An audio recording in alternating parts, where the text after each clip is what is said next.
Un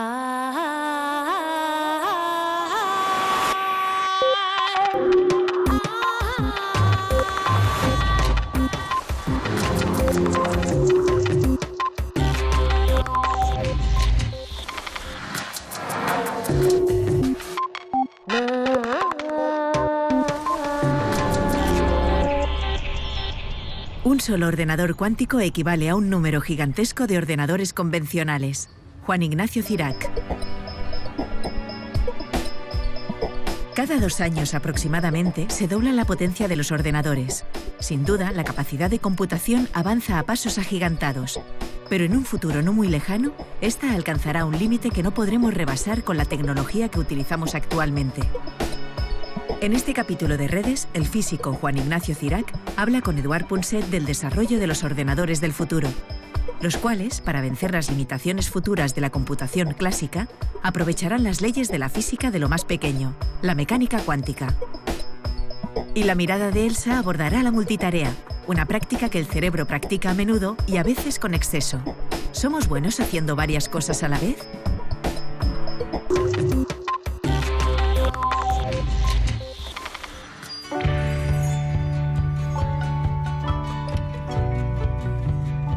En el programa de hoy vamos a hablar de la teoría cuántica de la información y vamos a hacerlo, tenemos la enorme suerte de hacerlo con Ignacio Cirac. Es director de la Theory Division del Max Planck Institute, ¿no? En Múnich. Sí. Oye, estamos tan obnubilados con este tema de la información cuántica que a veces tenemos la impresión de que este va a ser el futuro, que está al lado, y luego hablamos con vosotros y nos decís, oye, no, está todavía lejos. Bueno, un día u otro se tenía que acabar la historia de los ordenadores. Y hemos agotado, estamos a punto de agotar la información que puede tratar un ordenador y por eso recurrimos a gente como vosotros, a los grandes especialistas de la física cuántica. Primero, ¿es cierto que se hayan agotado los ordenadores normales? ¿Es cierto, segundo, que vosotros nos estáis preparando la sucesión o estáis preparando otra cosa totalmente distinta? Bueno, pues vamos por partes. En primer lugar, todavía no hemos llegado a explotar completamente los ordenadores y a llegar al límite de la potencia de los ordenadores, pero no nos queda mucho tiempo. Si miramos qué es lo que ha pasado durante los últimos 30 años, nos damos cuenta de que los ordenadores cada vez son más rápidos y son más potentes. Y la razón es muy sencilla, es porque podemos hacer los procesadores y los transistores y todos los equipos que están detrás de los cálculos que hace un ordenador más pequeños. Al hacerlos más pequeños, podemos almacenar más información en el mismo espacio. Y por otro lado, al hacer más pequeños, hacemos que sean más rápidos. Y la razón es porque la información que está dentro de un ordenador la transmiten unas partículas, que llamamos electrones, y si son más pequeños, tienen que recorrer menos espacio. Por lo tanto, va más rápido. Así que hacer las cosas más pequeñas es lo que nos ha permitido hacer que vayan más rápido, almacenar más información. Y hacer más. Y hacer más. Pero claro, eso tiene un límite, no podemos hacer algo infinitamente pequeño. De hecho, cuando lleguemos a tener que almacenar los bits que almacenan la información en un solo átomo, pues ahí estaremos llegando al límite. Y si uno mira hacia atrás y ve cómo ha progresado todo este desarrollo, pues se da cuenta que para eso faltan del orden de 10, 15, 20 años. Máximo. Y cuando lleguemos ahí, pues no podremos utilizar pues, los ordenadores como los utilizamos hoy en día. Y ahí es donde llegamos nosotros, los científicos que trabajamos en la computación cuántica o en la información cuántica. Y lo que venimos a decir es que cuando lleguemos a ese límite, eso no será un problema, sino todo lo contrario, será una ventaja. Cuando llegamos al límite del átomo, las leyes de la naturaleza cambian. Las leyes de la física cuántica, que es una teoría que describe el mundo microscópico, se ponen en marcha y son extraordinarias. Nos permiten hacer cosas extraordinarias, cosas que parecen más bien sacadas de una película de ciencia ficción, y lo que estamos estudiando es cómo aprovechar esas leyes de la física cuántica no solo para poder seguir haciendo que los ordenadores vayan más rápido, sino para que vayan muchísimo más rápido y se puedan hacer cálculos que de otra forma serían imposibles. Cocinar, barrer, poner la lavadora, todo a la vez. Poder realizar todas estas tareas al mismo tiempo sería el sueño de muchos de nosotros. Ahorraríamos muchísimo tiempo. Por desgracia, nosotros no podemos estar en diferentes estados simultáneamente. Sin embargo, si viajamos al mundo microscópico, nos encontramos con la sorpresa de que las partículas cuánticas, como los fotones, los electrones o los átomos aislados, sí tienen esta capacidad. Imaginemos por un momento que una de estas partículas cuánticas es una pelota en un campo de fútbol. Según las leyes de la mecánica cuántica, esta partícula se encuentra en muchos estados a la vez. Por ejemplo, en muchas posiciones de forma simultánea. Sin embargo, cuando la miramos solo la vemos en una de estas posiciones. Si dejamos de observarla, vuelve a estar en diferentes posiciones al mismo tiempo. Y si volviéramos a observarla de nuevo, la encontraríamos en otra posición distinta de la anterior. Los ordenadores cuánticos son capaces de aprovechar esta sorprendente propiedad de las partículas. Gracias a que sus componentes pueden estar en muchos estados simultáneamente, estos ordenadores son capaces de realizar multitud de operaciones a la vez en el tiempo que una máquina convencional invierte en hacer una única operación. Oye, Ignacio, una cosa. Déjame intentar entender un poco en qué medida la información cuántica obedece a sus propias leyes, que son totalmente distintas de las leyes a las que estamos acostumbrados, de una mesa y de unas sillas, ¿no? Vamos a ver, en un ordenador tengo entendido que hay una especie de instrumento de lectura, escritura, que es el que os permite, gracias a estos cuadraditos en donde hay un 1, un 0, un 1, un 0, esto os permite dar las instrucciones necesarias para hacer un programa. Este es el ordenador, digamos, tradicional. Pero lo que me estás tú sugiriendo, que será tan fascinante, porque os transforma las leyes y el mundo que viene, es que, bueno, en los computadores cuánticos, ¿qué es lo que ocurre exactamente? Que en lugar de 1 y 0 en otro cuadradito, el 1 y 0 conviven en el mismo cuadradito. ¿Qué es lo que pasa exactamente? Sí, pues algo así, aunque parezca muy raro y a uno que lo escucha la primera vez le va a sonar muy, muy raro. Eso es precisamente lo que le da la potencia a los ordenadores cuánticos y, en definitiva, a la física cuántica. Si miramos los ordenadores usuales, los que tenemos hoy en día, como has dicho muy bien, la información se almacena y se procesa en términos de lo que llamamos los bits, ceros y unos. Si tú quieres, cuando haces la declaración de la renta y tienes que poner alguna cantidad, pues eso el ordenador lo almacena en términos de ceros y unos, en binario. Y estos son lo que llamamos los bits de información, en los cuales almacenamos pues, la información y luego la recibimos.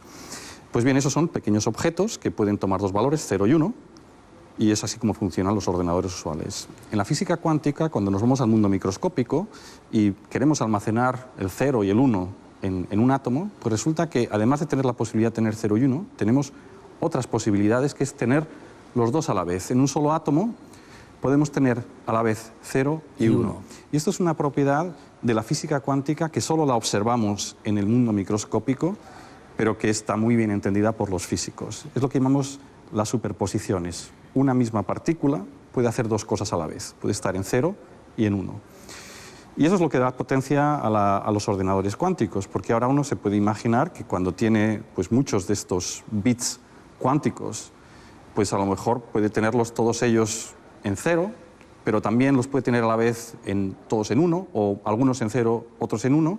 Por lo tanto, puede hacer cálculos en paralelo, digamos, en cada uno de estos los llamamos a veces universos, ¿no? En los que están todos ceros o 0, 1, etcétera, etcétera, se puede hacer un cálculo, así que teniendo un solo ordenador es como si tuviésemos millones y millones y millones de ordenadores a la vez, y esto es lo que le da potencia precisamente. ¿Tiene algo que ver esto con lo que llamábamos entanglement o entrelazamiento, en que un átomo puede estar en distintos hemisferios a la vez, o es algo totalmente distinto. Que el entrelazamiento es una consecuencia de este principio de superposición y es algo que juega un papel muy importante dentro de la información cuántica. Y el entrelazamiento lo que nos viene a decir es que podemos tener dos partículas, dos átomos, por ejemplo, que estén en lugares completamente distintos, que no se comuniquen entre ellos, aislados, pero que se comporten de una manera que llamamos correlacionada. Déjame dar un ejemplo de esto, ¿no? Imagínate que tú tienes un dado y tiras el dado aquí y tienes un resultado. Pues el resultado sabemos muy bien que será típicamente aleatorio. A veces el 1, a veces el 3, a veces el 6. Y ahora imagínate que te vas a otro sitio, a Nueva York, o que a la vez otra persona en Nueva York tira otro dado. Bueno, pues allí el dado dará un resultado aleatorio. Bueno, pues de acuerdo con las leyes de la física cuántica, es posible tener dados microscópicos en los cuales cada vez que tiremos un dado aquí, obtendremos un resultado aleatorio. Pero si tiramos a la vez otro en el otro lado, tenemos exactamente el mismo resultado. Si aquí tiro y obtengo el 3, aquí tiro y obtengo el 3. Es decir, son resultados aleatorios, pero completamente correlacionados. Y esto está relacionado con estas superposiciones de las que he hablado anteriormente, y básicamente nos dice que podemos tener estos estados, ¿no? estos bits, ahora que serían estos dados, serían como los bits, pero con 6 valores posibles, en los cuales tenemos a la vez el resultado 1, 1, el resultado 2, 2, el resultado 3, 3, el resultado 4, 4, y estos están viviendo simultáneamente, están como en paralelo, y cuando observamos obtenemos uno de los resultados, pero está siempre correlacionado. La enorme capacidad de computación de los ordenadores cuánticos puede poner en jaque el sistema actual de encriptación de los datos confidenciales que circulan por Internet, basado en tediosas operaciones que requieren mucho tiempo de cálculo para los ordenadores actuales. Pero hay que tener en cuenta que esta gran velocidad de computación solo es posible si no observamos ni medimos las partículas del ordenador cuántico mientras el equipo está realizando sus operaciones. Precisamente, esta circunstancia abre la puerta a usar las partículas cuánticas para encriptar información de forma mucho más segura. A diferencia de los métodos actuales de cifrado, en la encriptación cuántica los datos confidenciales se esconden tras una clave basada en muchos estados superpuestos. Si un espía tratase de interceptar el mensaje, solo vería uno de los estados y le sería imposible descifrar esta clave. Así pues, la encriptación cuántica podría llegar a ser mucho más segura que la que utilizamos hoy en día. Desarrollar una tecnología que nos permita aprovechar la superposición cuántica de estados sin que la observemos ni la midamos es uno de los grandes retos de la ciencia moderna. Lo que me está sugiriendo Cirac es que en el mundo nuestro podremos utilizar algunas de las cualidades que hemos descubierto en el mundo microscópico, ¿no? Eso es lo que me está sugiriendo, y eso es lo que va a suponer un cambio revolucionario en el mundo, en la visión, en la percepción del mundo a que estamos acostumbrados. Fíjate, yo he hablado muchísimo con evolucionistas, genetistas, biólogos, y más o menos hay el sentimiento de que, bueno, hubo el aprendizaje agrícola primero, después de esto aprendimos cantidad de cosas que nos enseñaron realmente los animales. Luego vino la máquina de vapor, digamos, que fue el gran salto adelante, que nos metió de lleno en la revolución industrial. Y luego vino este computador que miras con gran apego por un lado, pero por otro con cierto recelo. Y este computador electrónico dio cauce a la revolución informativa, o sea, nos permitió realmente entrar de lleno en un mundo de la información. Oye, ¿el próximo salto adelante va a ser el vuestro? Bueno, no sé si será el próximo o el siguiente, ¿no? Sí. Porque todavía falta mucho tiempo. Pero sí, lo que estamos haciendo ahora, si lo relaciono con lo que acabas de decir, es estamos intentando domesticar los átomos y las moléculas y los fotones, las partículas microscópicas. Y estamos dando los primeros pasos, ya somos capaces de realmente de pararlos, observarlos, aislarlos, verificar que todas las propiedades que predice la física cuántica son correctas. Y ahora estamos empezando a construir con ellos algo. Y si logramos ponerlo en marcha, algo que estamos intentando, pero que va a tardar un tiempo, y lo llegamos a domesticar, pues yo creo que eso va a dar lugar a una revolución, por lo menos en el campo del procesamiento y la transmisión de información. Nos ofrece unas nuevas formas. Que es casi todo. Sí, bueno, nos ofrece una nueva manera de tratar datos, una nueva manera de procesarlos, una nueva manera de enviarlos, ¿no? De transmitirlos, y yo creo que eso sí que puede dar lugar a una revolución. Oye, otra revolución paralela en la que también estás. O sea, tú no solo te dedicas a los ordenadores, estos que pueden tratar 1000 cosas, sino a una historia que llamáis simuladores. ¿Qué quieres? Simuladores porque estáis estudiando la estructura de determinados materiales. ¿Qué son estos simuladores? Bien, es curioso que si tú quieres construir un avión, pues antes de construirlo y ver si funciona, puedes programar con un ordenador una simulación y aprender a través de un ordenador si el avión va a volar, cómo va a volar, cuáles son las propiedades. O si quieres construir una casa, pues no hace falta que la construyas y ves si se cae o no se cae. Tú la puedes simular con un ordenador y ver realmente si funciona. Bueno, pues aunque parezca mentira, si ahora cogemos un material que tenga 100, 200 átomos y queremos simular su comportamiento en ciertas condiciones, no sabemos cómo hacerlo. Así. O sea, cosas que están formadas por muchos átomos las podemos simular muy bien. El tiempo, la meteorología, cómo se mueven las nubes. Sin embargo, estos sistemas de 20, 100, 200 átomos no sabemos cómo simularlos. Y la razón es que cumplen las leyes de la física cuántica, y las leyes de física cuántica son muy difíciles de simular con ordenadores. De hecho, Richard Feynman es el primero que se dio cuenta de esta propiedad de la física cuántica, y es el primero que empezó a pensar en los ordenadores cuánticos para resolver estos problemas. Entonces, una posibilidad para poder simular estos problemas, cómo se comportan los materiales a bajas temperaturas, cómo se comportan, cómo transmiten la electricidad, cómo transmiten el calor, etcétera, etcétera, es utilizar un ordenador cuántico. Y un ordenador cuántico puede hacer estas simulaciones, o podría hacer estas simulaciones. Lo que ocurre es que no tenemos todavía ninguno, y todavía falta mucho tiempo para que podamos construir uno de ellos.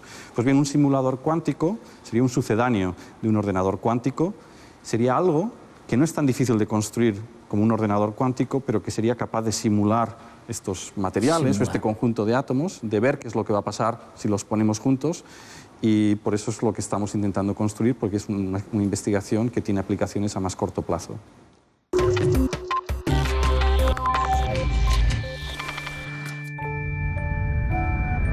La ciencia avanza deprisa, pero aún así necesita su tiempo. Lo que hemos aprendido en física cuántica durante los últimos años responde a ideas que se gestaron a principios del siglo pasado gracias a científicos como Albert Einstein, Niels Bohr o Werner Heisenberg.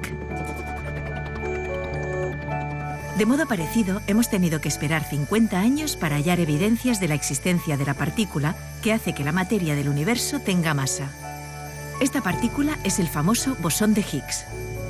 El enorme trabajo multidisciplinar desempeñado durante este tiempo para dar con dicha partícula ha valido el Premio Príncipe de Asturias de Investigación Científica y Técnica de 2013 a Peter Higgs, François Englert y a todo el CERN.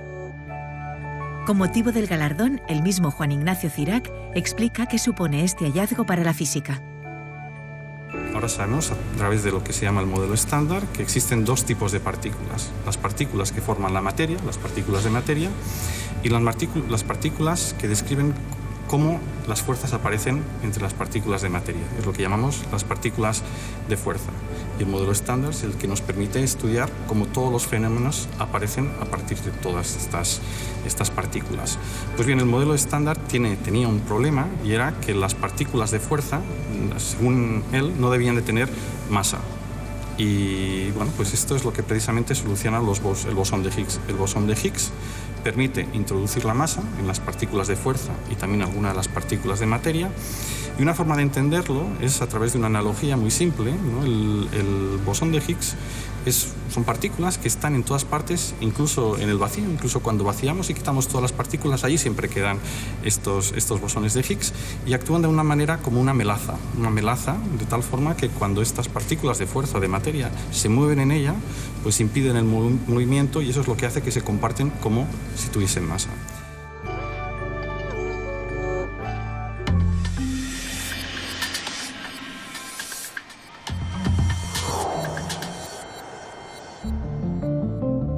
Dice Juan Ignacio Cirac que estamos intentando domesticar los átomos, las moléculas y los fotones, las partículas microscópicas. Resulta fascinante asomarse a las propiedades del mundo microscópico. Una de ellas es la superposición, es decir, que una misma partícula puede hacer dos cosas a la vez. A nuestra escala humana, ¿qué nos sugiere esta capacidad? ¿Se te da bien hacer varias cosas a la vez, es decir, el multitasking? ¿Lo haces por obligación o porque te gusta distraerte?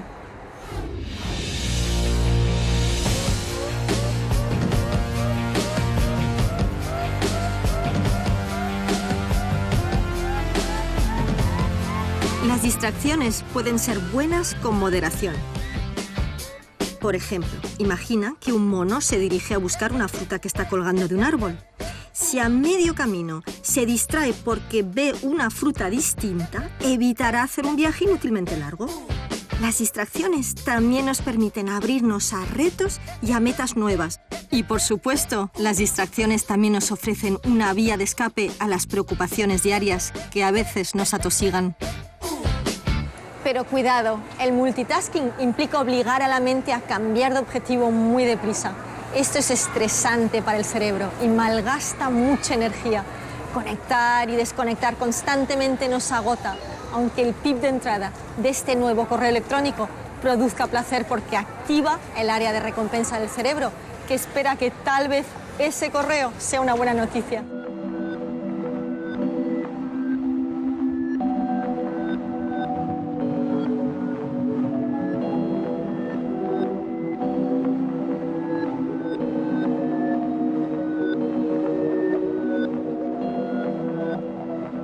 Hay que tener mucha fuerza de voluntad para no distraerse constantemente y para ello vamos a hacer espacios para la no distracción.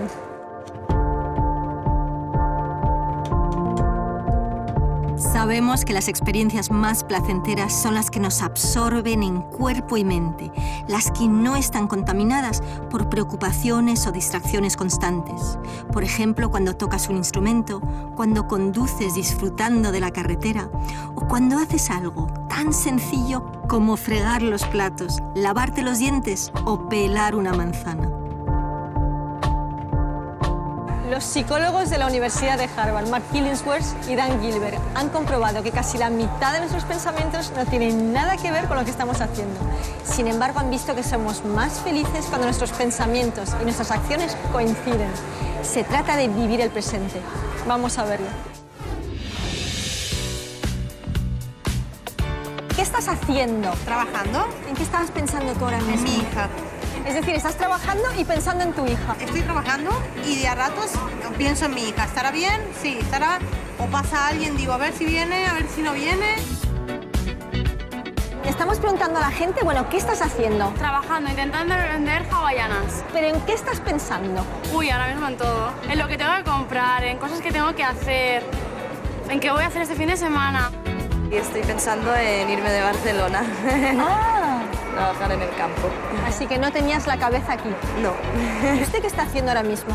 Yo estoy comiendo un helado. ¿Y en qué está pensando? La felicidad de comer un helado, ¿qué? Así que se está centrando en el helado. ¿Qué estaba haciendo? Pues sí. Mira, estaba contemplando esta maravilla. Sí, que es bonito, la verdad es que es precioso. Sí, sí. ¿Y en qué estabas pensando?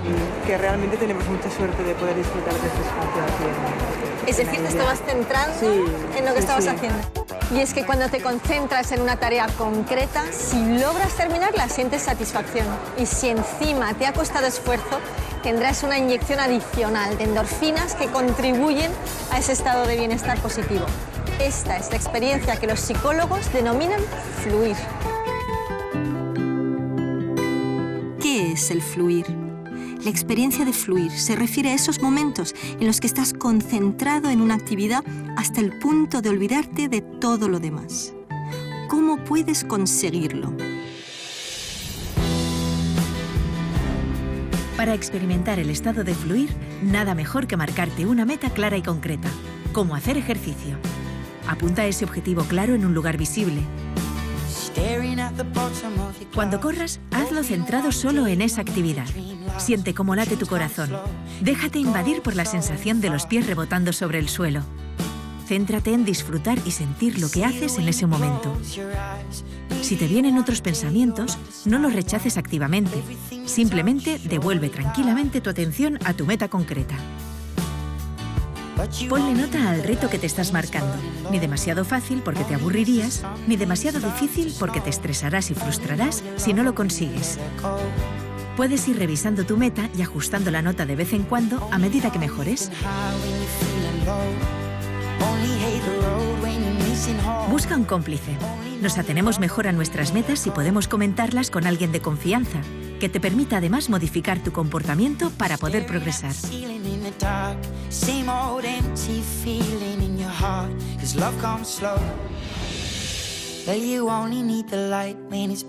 Recuerda que la finalidad que buscamos no es solo hacer ejercicio, sino hacer ejercicio sin distraerte, buscando ese sentimiento de concentración y plenitud que llamamos fluir.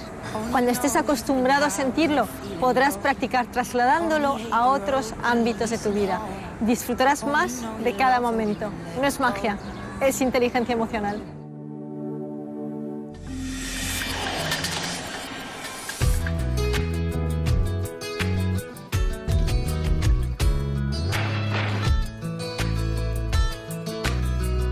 Quiero saber por qué los gatos hacen ronrón.